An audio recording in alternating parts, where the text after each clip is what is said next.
Good evening. We have another Another learning in the making here. Tanggalin natin yan. Wag na. So, what we have here is pork, back fat, skin on, and ano bang pagkakaiba? Also from Spain. The name is Freebin for export to the Philippines. So, dito talaga pupunta yan. So, ito ang name. Sealed Freebin. Look at the side. There. So, ano ba ang pork back fat skin on? Ibig sabihin, ito yung katulad ng ginagamit natin sa chicharon na back fat. And ang kaibahan lang, iba yung brand niya. So, before, we are using Litera.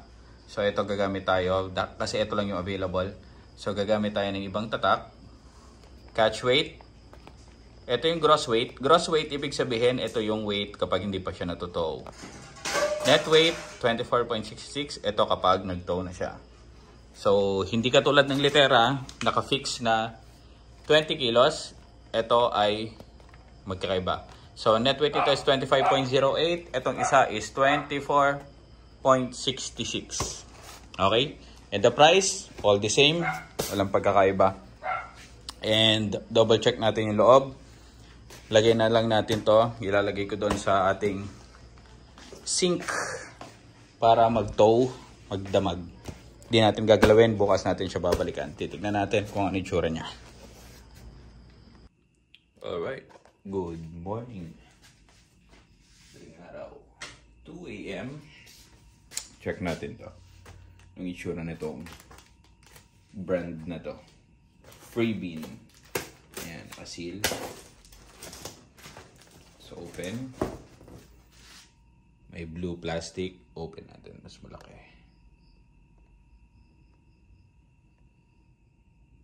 Oops. Ano ba yan? Okay yan. May blue plastic. Magkaiba sila ni ni Denor, ni ang pangalan ng isa? Nakalimutan ko na. Basta ganyan yung box niya. Then may mga buto sa gilid. Kay Litera pala, hindi katulad kay Litera. Yan, ganyan ang box niya. Meron siyang mga buto sa gilid. Label niya nandito. Then open, close open siya. Meron siyang mga parang lock. Pero ganun. Then blue plastic na usually sa mga frozen. Tignan natin yung quality ng kanyang distribution ng fat. Ayan, basta. Distribution niya ng fat tsaka ng skin. So, pagaling ko muna itong isa. Ayan. Check natin dito.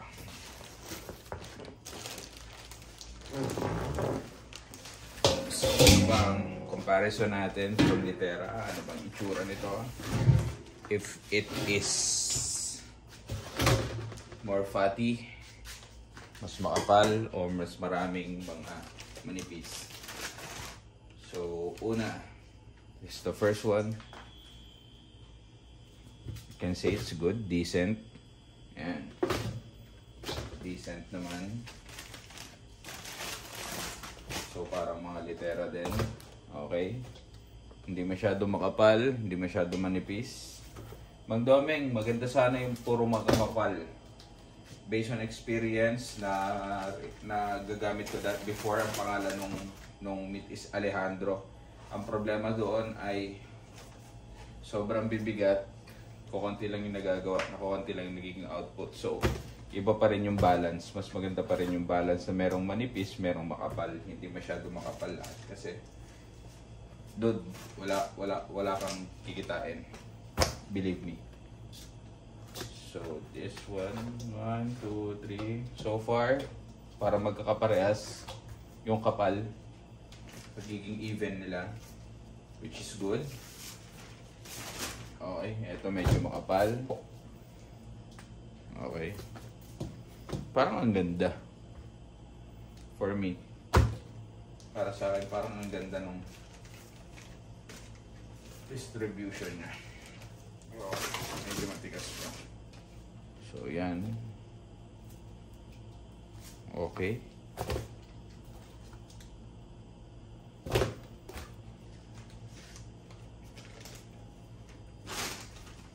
Yung finished product na lang siguro ipapakita ko sa inyo, no? Kasi mamaya pa naman ito mapoproseso. Ayan, o. Ito nyo yung distribution ng ano nyo, oh. May laman siya.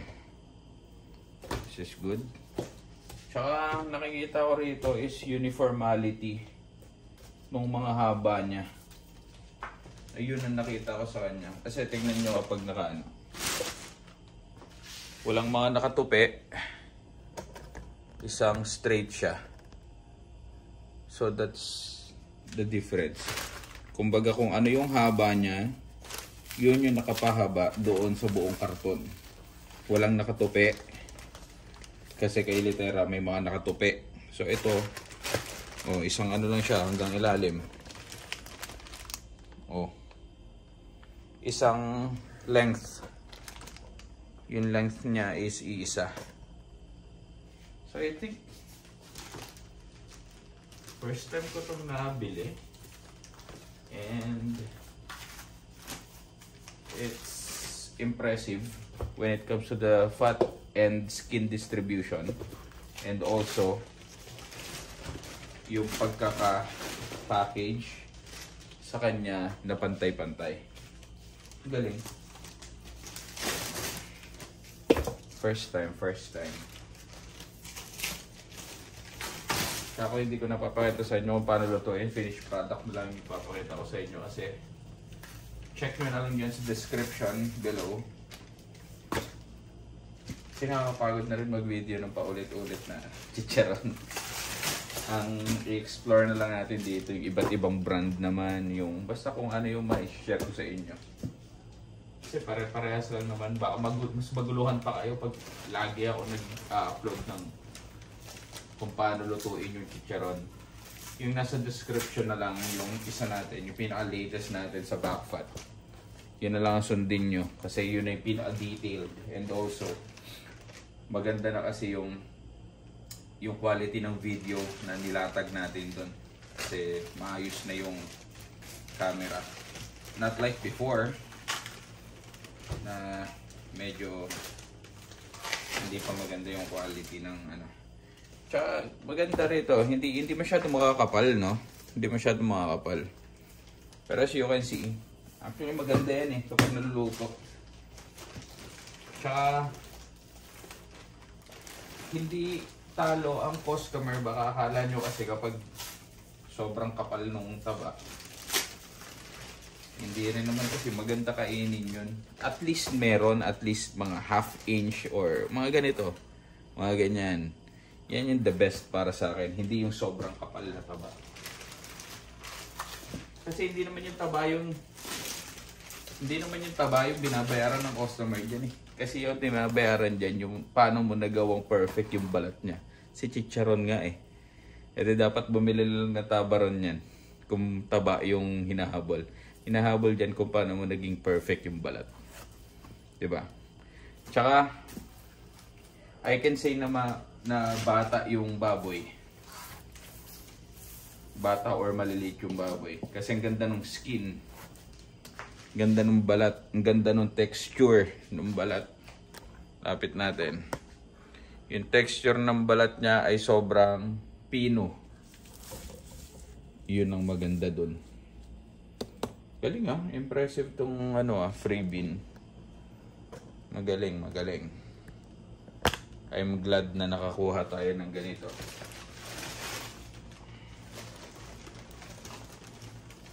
And also, pag meron mga nagtatanong, sir, saan pwedeng umorder niyan? Make sure nyo naman na taga rito lang kayo sa Cavite or ano. Kasi kung mga taga Mindanao kayo or taga Visayas, hindi rin naman kayo papadalahan ng mga supplier. Might as well talagang tumingin kayo dyan sa location ninyo. Kasi kung taga Cavite kayo, matutulungan ko kayo. Pero kung taga Malayo kayo, I'm very sorry, but yung mga supplier na malalaki especially, hindi na yan para mag-aksaya sila ng panahon. Hindi sila nag-entertain talaga ng ganun. Talagang ikaw ang gagawa ng paraan kung gusto mo talagang negosyoin niya chicharon. Okay, so far so good. Ang nakikita ko rito sa brand na to. Okay. So ulitin natin, this is 24.66 kapag na-tow out. So far para sa akin maganda siya. This is a very good buy. Okay, so silipin din natin yung isa kahit pahapyaw lang. Bigyan natin si Freebin.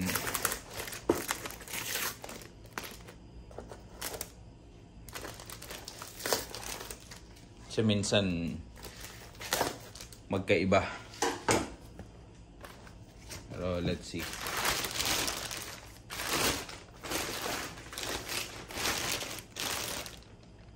Well, pagkabukas pa lang, I think it's all the same.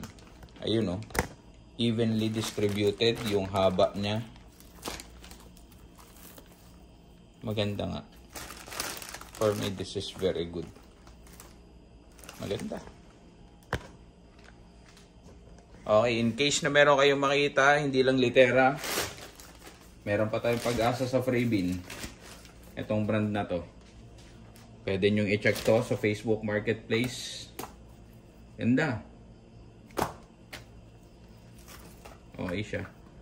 Minimal lang naman yung mga maninipis, pero the rest maganda. At least merong half inch ng fat distribution. Wala namang naliligaw na sobrang kapal ng fat, which is good. Panalo customer, panalo tayo. Okay? So, ang ipapakita ko na lang sa inyo is yung finished product nito, kung ano itsura, anong lasa. I think the same lang magiging lasa. Pero, well, papakita na rin. So, makita nyo siya visually. And right now, madaling araw ako tatrabaho para walang hassle. Aasinan ko na siya, then tad-tad, then luto. Hanggang umaga. Okay? See you dun sa finished product.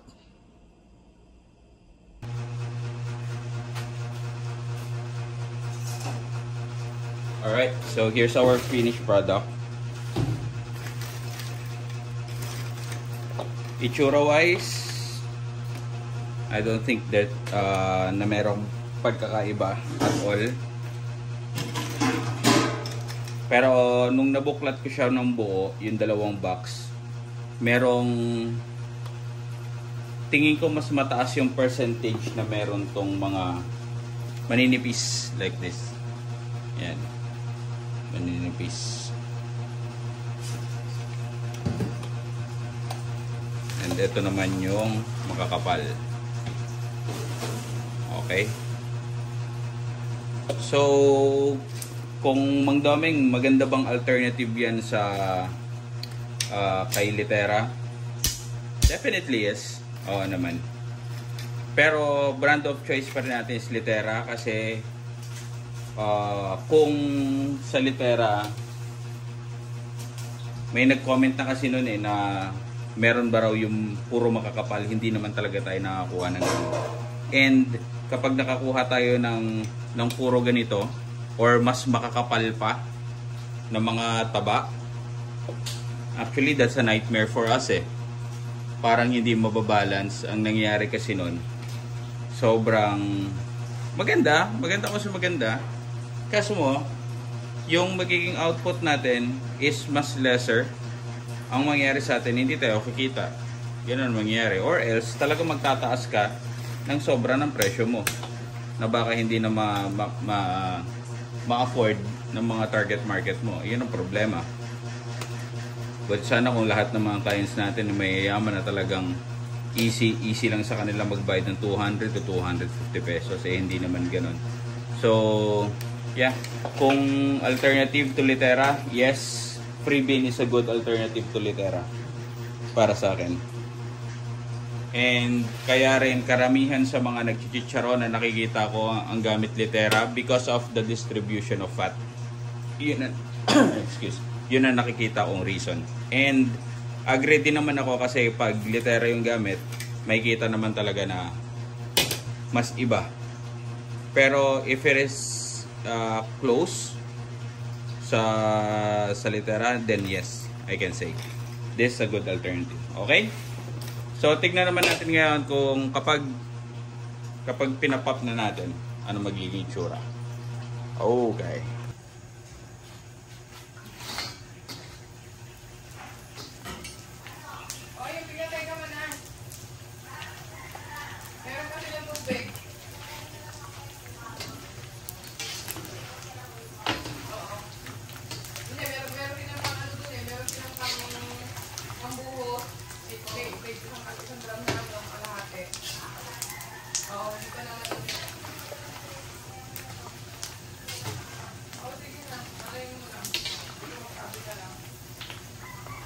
Alright, so far so good.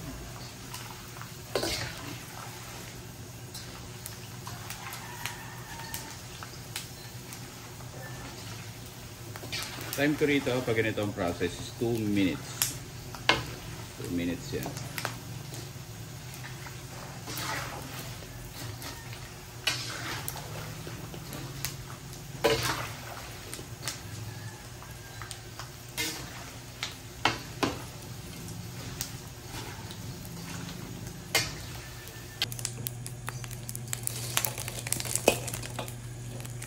Okay, so here's our finished product. And ito ang label natin. For our next video, turo ko sa inyo kung saan naman ko pinapagawa yung mga labels natin. And yung design na to ay akong gumawa. Yan, isa pa yun yung dapat yung matutunan when it comes to business. Pero pwede naman kayong pagpagawa ng label, kaso lang magpagawa ng layout, kaso lang hassle. Pero sa akin kasi, inaral ko na lang siya sa Canva. Okay.